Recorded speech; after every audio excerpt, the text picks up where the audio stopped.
Welcome to the WTW podcast with Superspan and Golden Arms 36, aka Julian. Today we've got a special video. It is about the era that is very near and dear to our hearts. You guys might remember it. We certainly do. The 2010s. So from 2010 to 2019, 2020 season, we're going to be breaking down basically the most exciting bullet points that happen from each year. This is part one. So I wanted to start off with sort of an honorable mention because it technically was in the 2009, 2010 season. And that was Kobe and the Lakers winning Kobe's final championship versus the Celtics in 7 games.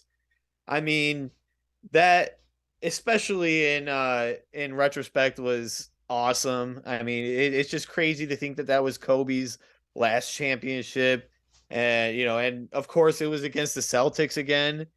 But I mean, you go from 2008 losing to them, and then winning against the Magic. It was the next year, right? Yes. And then beating the Celtics, getting his revenge on them. That must have been just. I mean, obviously, like it's Kobe Bryant. He's going to be thinking about that for years to come. That must have been like the sweetest revenge for him. Oh, hell yeah. Hell yeah, it had to been.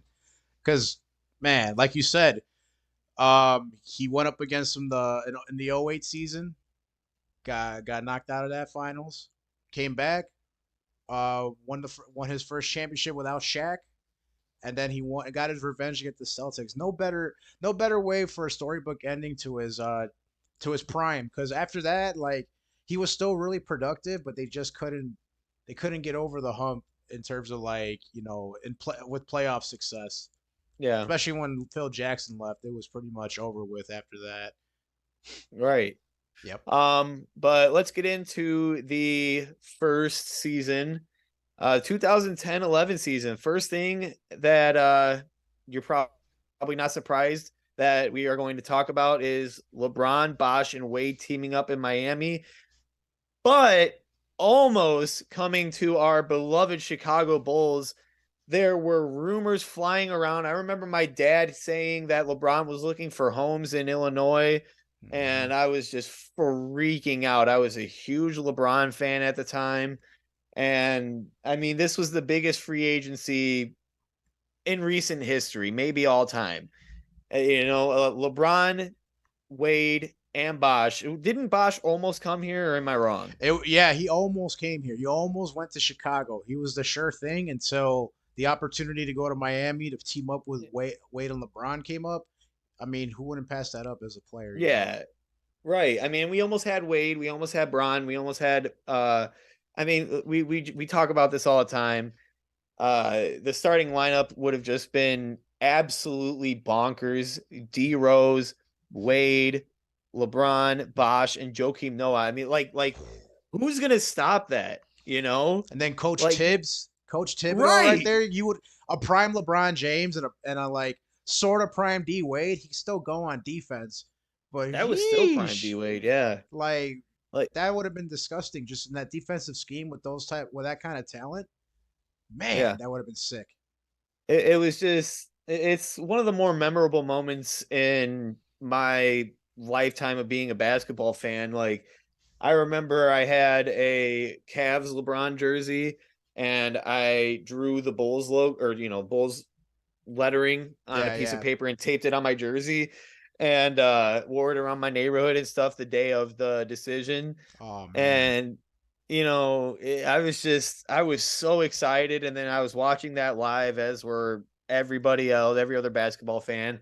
And then when he said South Beach, I was like, I was Ah. just crushed. I mean, but it wouldn't have been the same if who knows, like the battles against Miami and the Big Three as Bulls fans. You can't really trade that for the world. Like that was awesome. Yeah, Like I'm those were not gonna lie, intense. Those were intense it, battles it for was cool. sure. And the rivalry between not only just the teams themselves, but specifically Joakim and LeBron was hilarious. It all It started in was just so 2010 funny. in the 2010 playoff. That's where it started, and it just got even more heated with the heat. No pun intended on that. Yeah, right.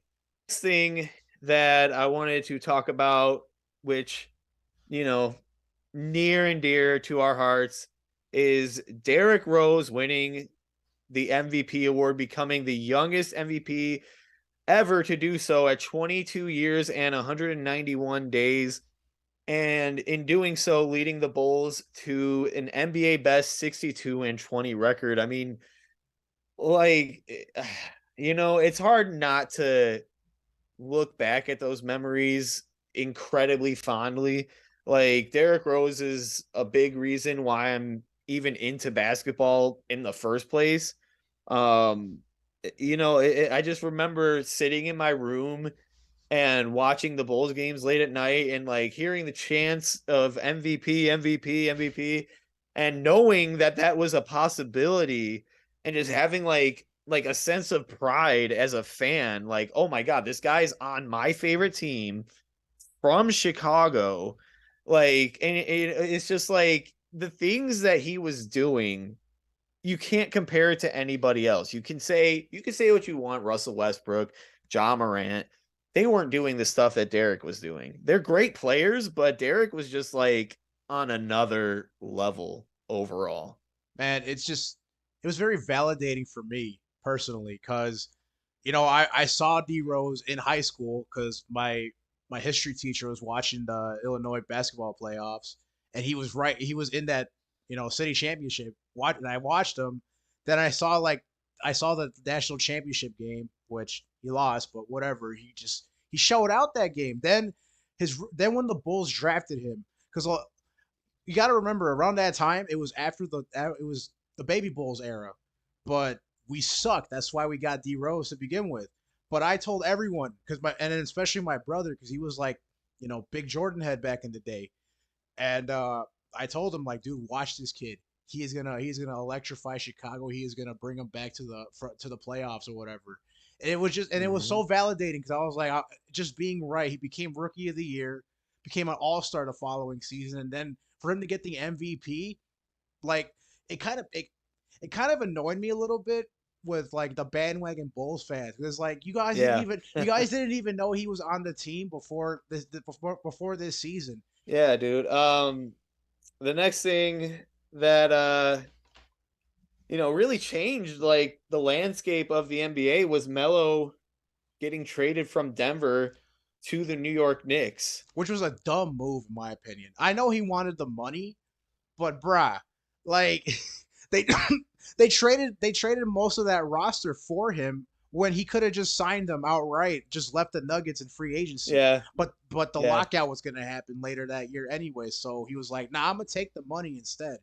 But in yeah. hindsight, he should just walked. He should just he should just left in free agency in hindsight. But It yeah, was absolutely crazy. but it did change the landscape because now like you have essentially like superstar players now asking out for as the norm. But back then, it was crazy to see a player of Carmelo's caliber to be traded. It was Right. mid-season, and then literally, I think it was either a week after Melo was traded. Darren Williams was traded from Utah to New Jersey, Hmm. which was another big deal because he was leaving anyways. So like Yeah, it was like you said it that legitimately changed the landscape of the NBA only because like now your star play like you got to keep your star player happy. yeah. On to the playoffs for this Oh year. man, I mean, it was a crazy playoffs. Like LeBron beat the Boston Big Three for the first time in his career. He advanced to the Eastern Conference Finals versus the Bulls. The Mavs swept the Lakers, which was wild a year after the Lakers winning the championship. And then Dallas beating Miami. I honestly could say I didn't see that coming. I don't know about you or a lot of other people. I'm sure you know not a what? lot of other people saw that coming. You know what? I was on some F the Heat mode because they just beat us Yeah, in the me conference too. Yeah. finals. So I was like, it's a long shot, but I want the Mavericks to win. And Yeah. Oh, yeah.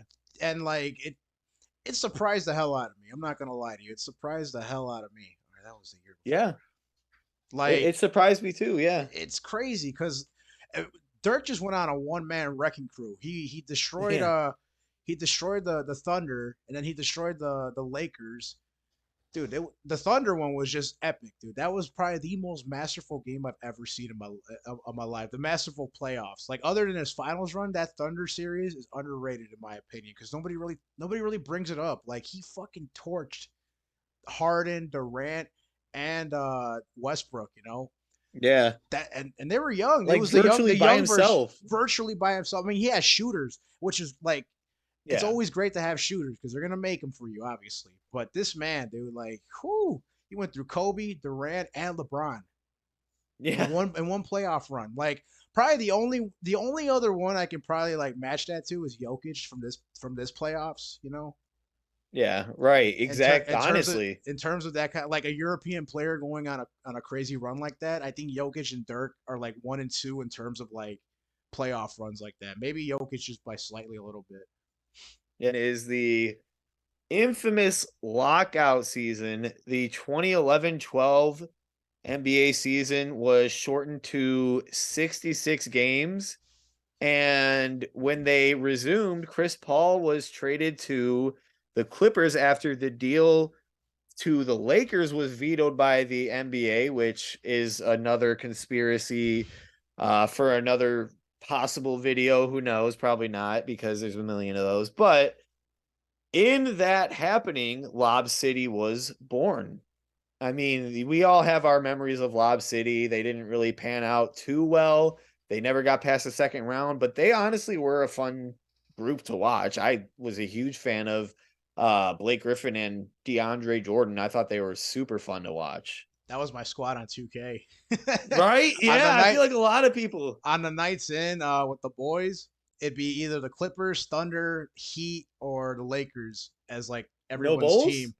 Oh, I mean like Bulls, yeah, but like a lot. I don't know why a lot of people chose Come a on lot. now. You have D Rose and Corver. And All those teams were chosen over the Bulls. Believe it or not. yeah. Which The next topic there would be Bobcats winning a historically low 7 games.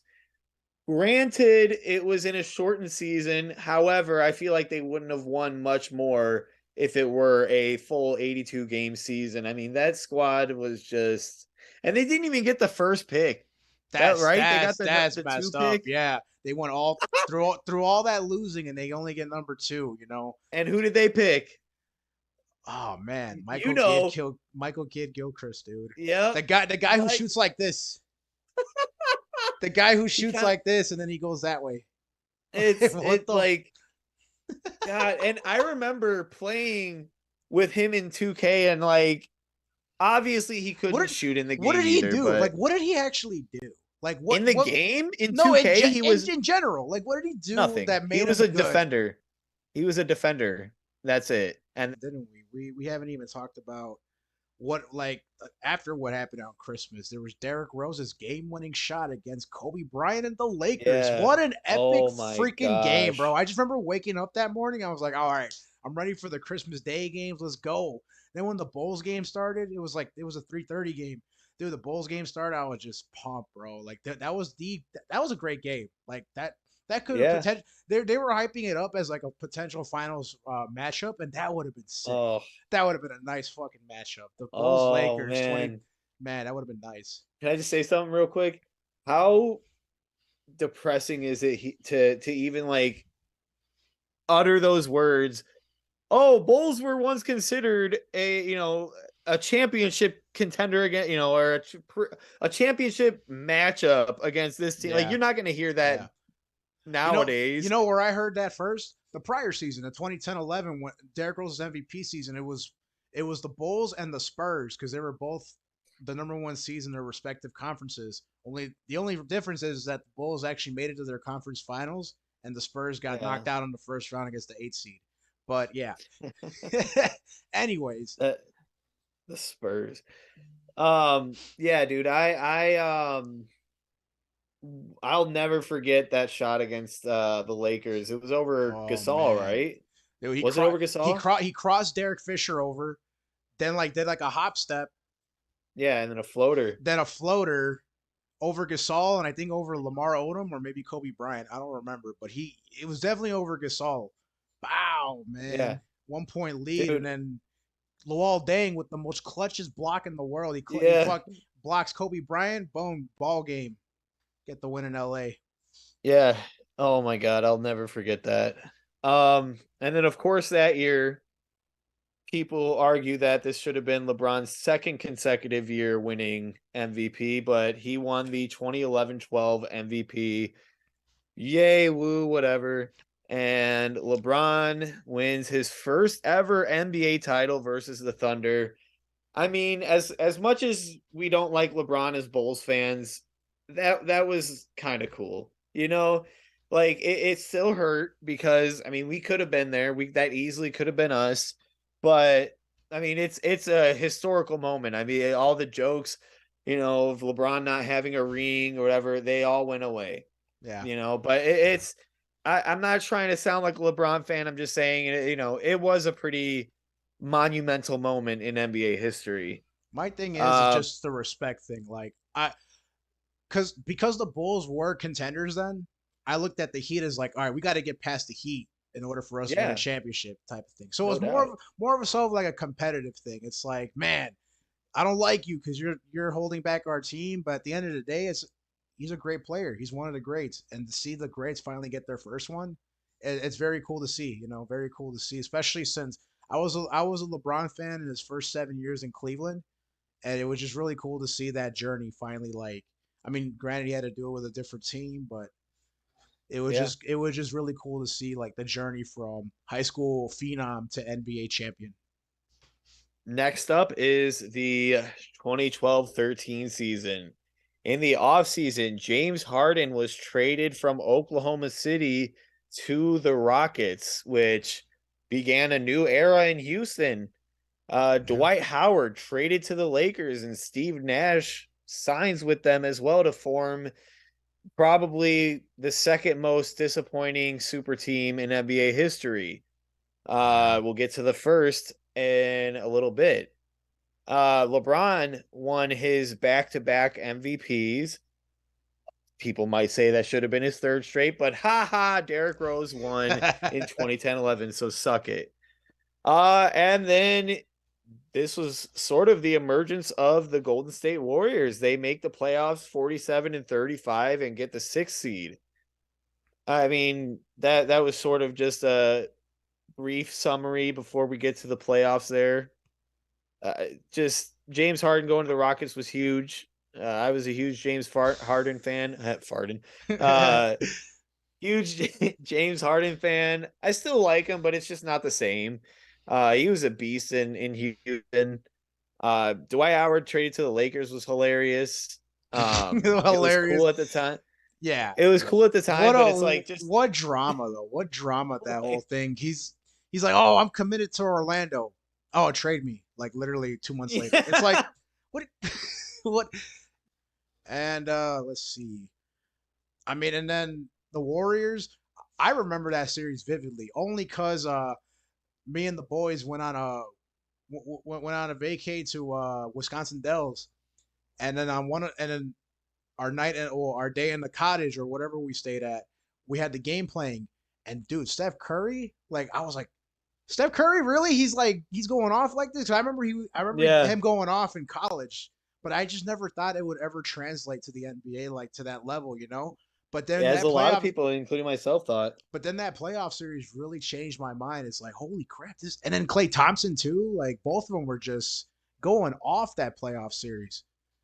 And Right. then, dude, it was I didn't I didn't really think much of it at the time. It was just like, oh, what a nice emerging team. I just never thought it was the birth of a dynasty.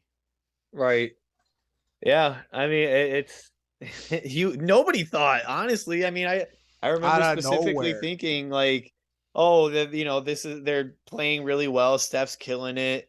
But they're not going to win a championship. On purely shooting threes, essentially, and I mean, lo and behold, they did. Um, Obviously, the finals versus Miami Heat versus San Antonio.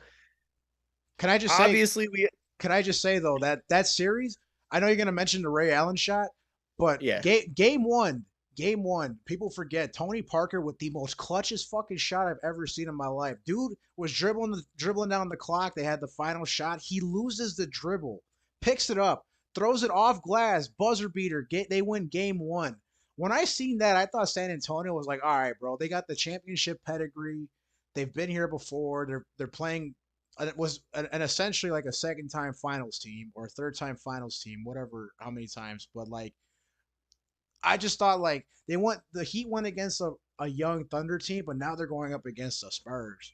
Like Right. to me they were a dynasty then. They won what like three titles in 7 years, three titles in 5 years. Yeah, that's a Somewhere around that, dynasty for sure. Yeah. yeah, somewhere around along those lines. So here I thought like after game one, it's like nah, dude. I think the Heat don't have that championship mentality. Boy, was I wrong. Boy, was I wrong. And then that's a lead into you for the Ray Allen jump shot. I mean, James take the shot, rebound Bosch, out to Allen, bang, like that like I butchered it a little bit. I'm not Mike Breen, but dude, one of the most iconic shots in NBA history, probably the clutchest besides like Jordan's shot or something like that, but like even so, this is like a top 5 clutchest shot in NBA history.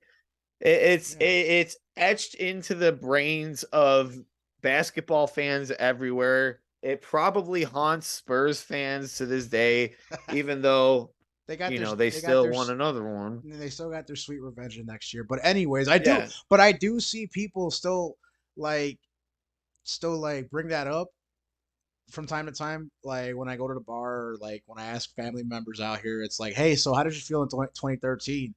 And they just kind of give me this look. It's like, oh, we don't like to talk about that. that's so funny. Yeah, Um, but I do want to elaborate on that Ray Allen shot only because a lot of like sports people and just fans in general, like NBA fans, say, "Oh, Ray Allen saved LeBron's legacy." I mean, not really because he did his yeah, job. Like, okay, did Steve Kerr save Michael Jordan's legacy when he passed off the ball, or John or Paxson. John Paxson when he made the Like, shot? no, Like, no, that's just your teammate doing his fucking job. Like, right? and who That's what better? Ray Allen was there for. And who better to take the shot than Ray Allen, the guy who practices that scenario on a daily basis? Um, but on to 2013-14. We mentioned Dwight Howard getting traded to the Lakers. Well, guess what? He left the Lakers after one season and signs with James Harden and the Mm. Houston Rockets. Talk about another failed super team. You know, Just after that though, like after Dwight left, it really stained Kobe Bryant's reputation because yeah, a lot of big time free agents didn't want to go to the Lakers after that whole after that mhm, season, just because it's like may, maybe they couldn't match Kobe's intensity, but it just looks bad on the free agents to not want to go like win with Kobe Bryant. You know, it just looked bad right, because it's like, oh, so all he does is drive people out of his team, which is not the case. He just wants to win. You know, right. Yeah. Um, Also, Doc Rivers joins the Clippers. he gets traded to the Clippers. Oh, traded. That's He right. got traded, which because I remember only because like wait, coaches can get traded. That was the only reason why I remember this whole situation because he didn't want to rebuild with the Celtics, which fine, whatever. It is what it is, you know. But then like he wanted to leave, but he was still under contract. So I was like, Yeah. whoa, how they gonna work this out? And then breaking news: Doc Rivers gets traded to the Clippers for a couple of conditional picks. I'm like, wait, he can coaches can get traded? I never knew that. I never knew that, and that was like the only like thing that really like carved in my head is like they coaches can get traded. And that's a nice little fact I learned. Right.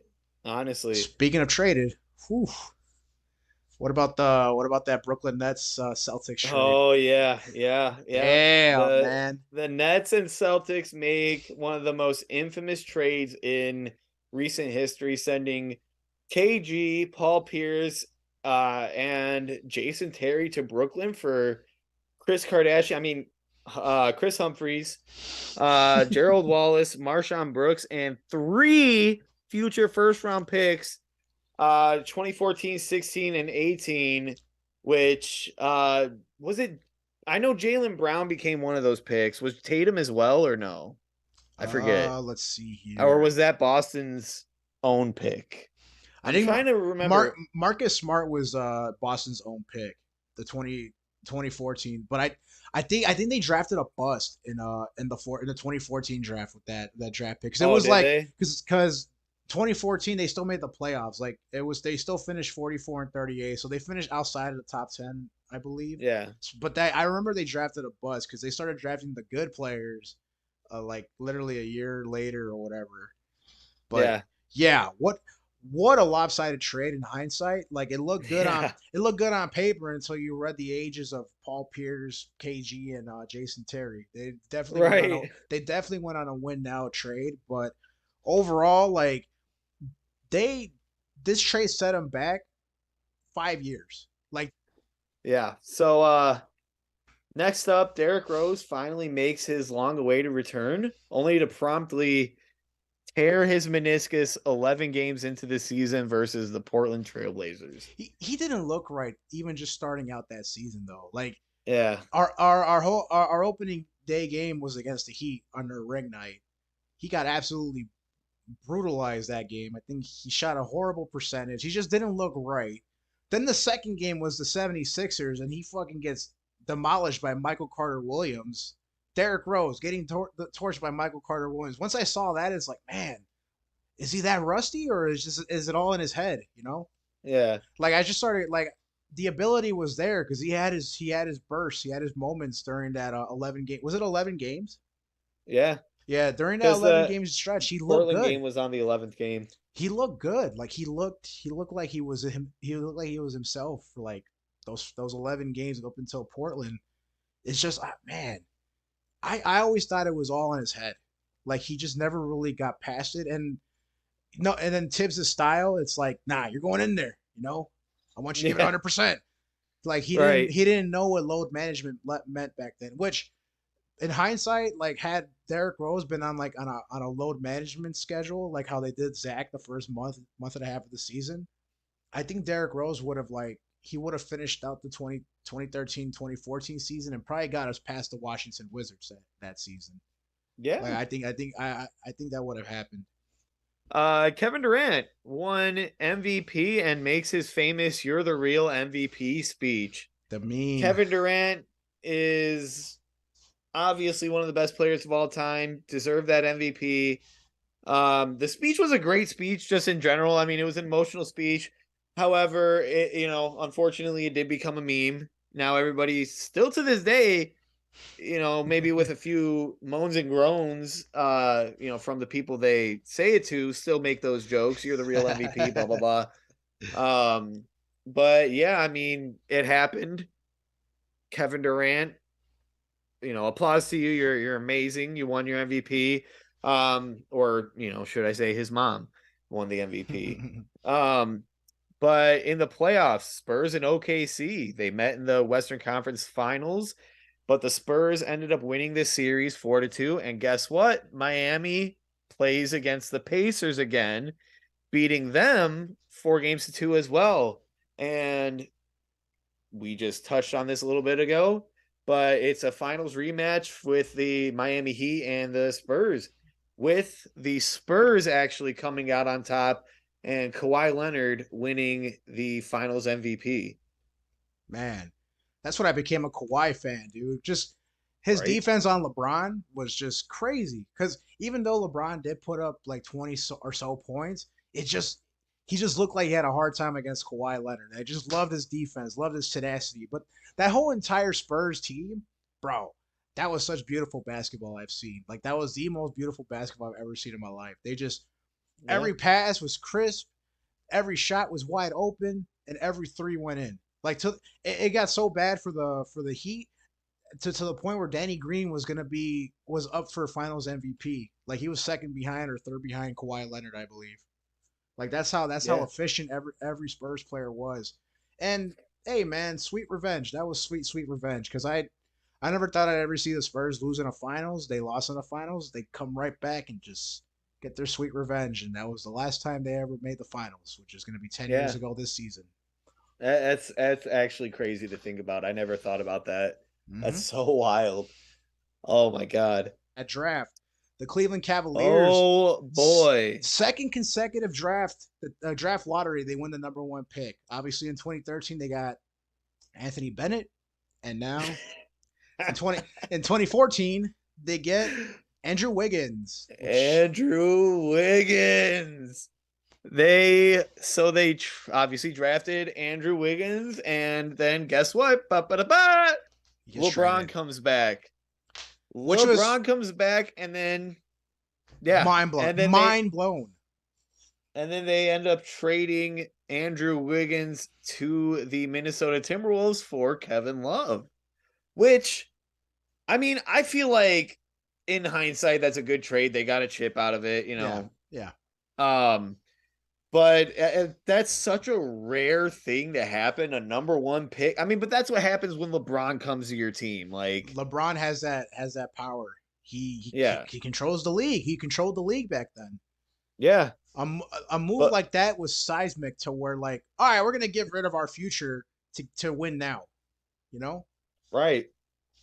And that's one of those instances where, like, I mean, it didn't screw them over that much. It's not like Wiggins is a good player, but it's not like he's the second coming of LeBron or whoever, whoever they said he was going to be. Like he's a good player, but it's like it didn't screw them over that much.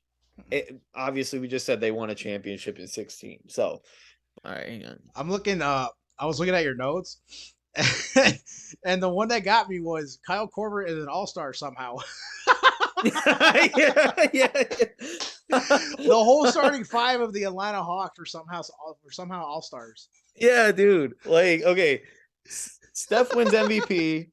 I kind of flip flopped it, but yeah, Kyle Yep. Korver is an all-star. Like he had a great season. Don't get me wrong. I wouldn't say great, but he had a good season. Great for I mean, Kyle Korver he was on standards. the best team in the conference. Was it the conference or the overall league? Like I where think it the was the overall so league. the I know they Atlanta were yeah for no, sure the number one seed, yeah but Atlanta had like 62, 63 wins that season. I remember that. I yeah, remember that shit. but I mean, as as a Bulls fan, I was super happy to see Korver be an all star. Listen, like you said, it was the Warriors and the Cavs in the finals. Which did you who did you realistically have winning that finals? Like, did you have LeBron and the Cavs winning, or did you like? Because I like you had the said earlier, Cavs. like you said earlier in the video, the Warriors just came out of nowhere. You know, Yeah, they just came out of nowhere. And yeah, I had the Cavs winning, only because LeBron single handedly like got him a 2-1 lead, and this was the first and probably the last time we'd ever see LeBron have to do everything, like scoring, rebounding, and assists. Like this is wasn't the Kevin Love hurt yeah, he got hurt in the first round. versus Boston? Olenek popped his shoulder.